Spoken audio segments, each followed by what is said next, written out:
শিল্পাঞ্চল থানার 24 নম্বর ওয়ার্ড একটি ইউনিটের আজকের এই ইফতার মাহফিল ও দোয়া অনুষ্ঠানের সহযোগিতা সভাপতি উপস্থিত এই এলাকার বিএনপি এবং সংগঠনের নেতৃবৃন্দ, সাথী ভাই ও বোনেরা, সবাইকে জানাচ্ছি আমার ব্যক্তিগত পক্ষ থেকে, বেগম খালেদা জিয়ার পক্ষ থেকে, বিএনপির ভারপ্রাপ্ত চেয়ারম্যান তারেক রহমানের পক্ষ থেকে সংগ্রামী শুভেচ্ছা অভিনন্দন।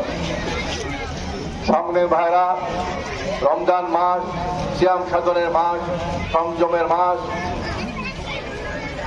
দোয়া কবুলের মাস। এই মাসে আমরা সবার জন্য, দেশবাসীর জন্য দোয়া করব। আমরা আমাদের নেত্রী দেশনেত্রী বেগম খালেদা জিয়া যেন সুস্থ হয়ে যান তার জন্য দোয়া করব। আমরা আমাদের নেতা তারেক রহমান যেন সুস্থ থাকেন, তাদের দেশে ফিরে আসতে পারেন তার জন্য আমরা দোয়া করি। প্রিয় সাথী বন্ধুরা, রমজান মাসে আমরা রাজপথে থাকার কথা ছিল না। আমরা দীর্ঘ 16 বছর আমাদের নেতা তারেক রহমানের নেতৃত্বে একটি ফ্যাসিস্ট সরকারের বিরুদ্ধে আন্দোলন সংগ্রাম করেছি।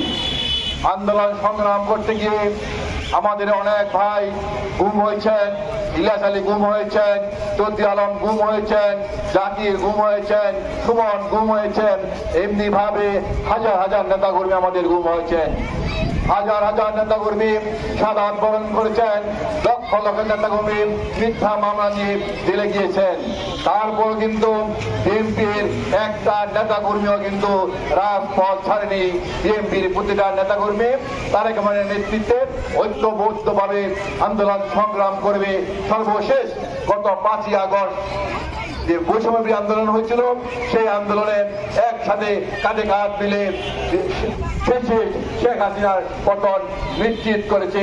শেখ হাসিনা সহ শেখ হাসিনার পরিবারের সদস্যবৃন্দ, শেখ হাসিনার মন্ত্রী পরিষদের সদস্যবৃন্দ, সকল এমপিরা কিন্তু চোরের মতো বিদেশে পালিয়ে গিয়েছে। আজকে আমরা ফ্যাসিস্ট মুক্ত হয়েছি। আমরা ভেবেছিলাম দেশে মুক্ত হওয়ার পরে আমরা এই স্বাধীন বাংলাদেশে আমরা সুখে শান্তিতে বাস করতে পারবো।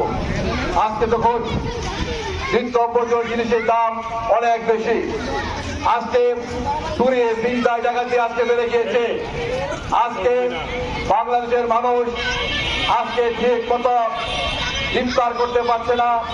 আজকে বাংলাদেশের মানুষ আজকে ঠিক মতো ছেড়ে খাচ্ছে পাচ্ছে না।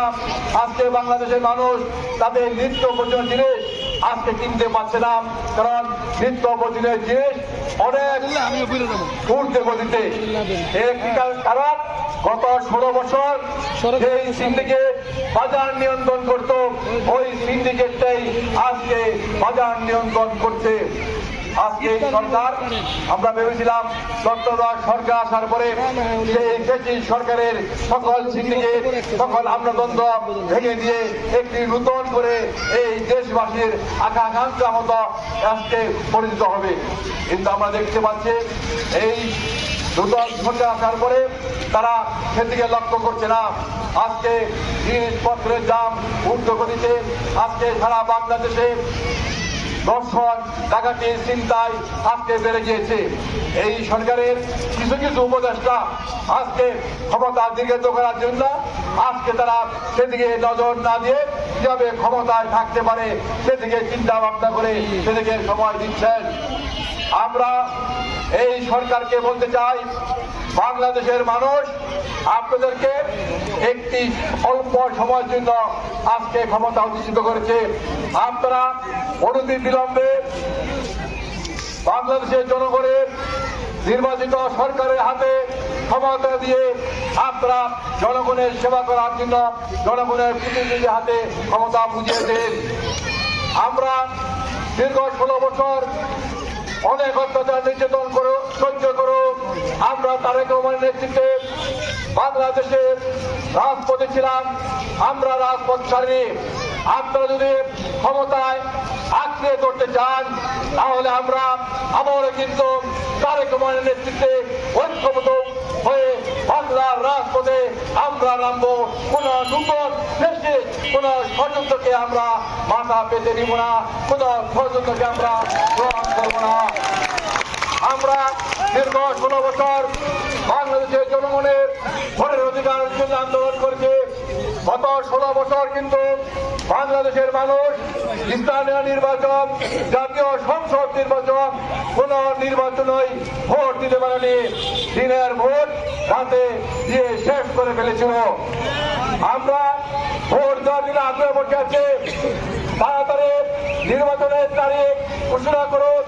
বাংলাদেশের যুব সমাজ, বাংলাদেশের ছাত্র সমাজ তাদের ইচ্ছা মতো ভোট দেওয়ার জন্য তারা অপেক্ষায় আছে।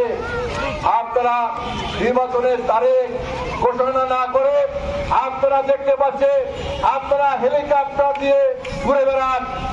আরে ভাই, হেলিকপ্টার দিয়ে ঘোরার জন্য আপনাদেরকে উপদেষ্টা করা হয়নি। আপনারা দামি দামি গাড়ি করে বেড়াচ্ছেন। দামি দামি গাড়ি করে বেড়ানোর জন্য আপনাদেরকে উপদেষ্টা নিয়োগ করা হয়নি। আপনাদেরকে উপদেষ্টা নির্বাচন করা হয়েছে এই কারণে অতি শীঘ্রই জনগণের ক্ষমতা জনগণের হাতে বুঝিয়ে দেওয়ার জন্য। আজকে বলতে চাই, রমজান মাসে আমরা এই বাংলাদেশের সবার জন্য দোয়া করে সবার জন্য সুখে শান্তি থাকুক, বাংলাদেশের স্বাধীনতার সার্বভৌমত্ব যেন অটুট থাকুক, বাংলাদেশের ইসলামী মূল্যবোধ যেন অটুট থাকুক। আমরা অনতিবিলম্বে একটি নূতন নির্বাচনের তারিখ অপেক্ষা রইলাম। যদি নির্বাচন নিয়ে কোন টাল বাহানা করা হয়, আমরা বাংলাদেশের যুব সমাজকে, ছাত্র সমাজ